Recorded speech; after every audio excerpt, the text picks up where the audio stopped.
Celui qui plante et celui qui arrose sont égaux, et chacun recevra sa propre récompense selon son propre travail, car nous sommes ouvriers avec Dieu. Vous êtes le champ de Dieu, l'édifice de Dieu. Donc vous voyez, ici Paul explique que nous sommes des serviteurs de ce Dieu-là.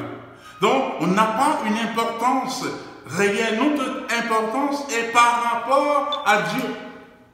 Mais qu'est-ce qui arrive? Qu'est-ce que le diable fait? Le diable a fait en sorte que, au lieu que le royaume de Dieu soit prêché, c'est devenu un festival de qui prêche le mieux, qui explique le mieux. C'est devenu un concours d'hommes, un concours de connaissances. Donc on ne prêche plus Christ, mais on démontre la connaissance qu'on a de Christ.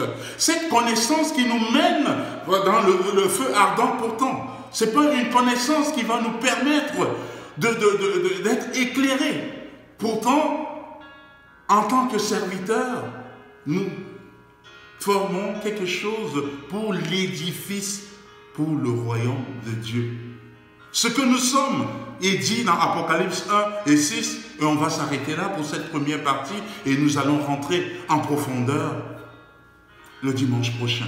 Dans Apocalypse 1, 6a nous dit, et qui a fait de nous un royaume des sacrificateurs pour Dieu son Père.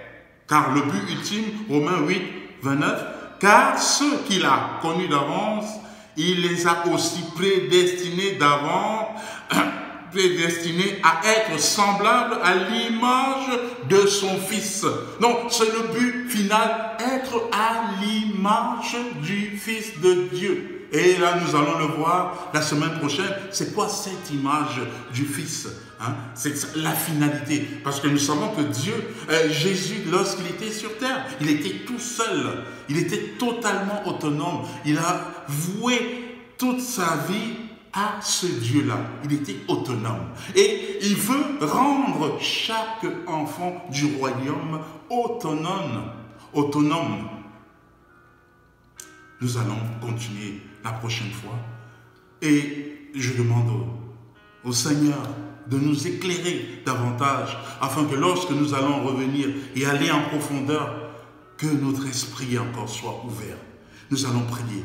Oui, Père éternel, Seigneur.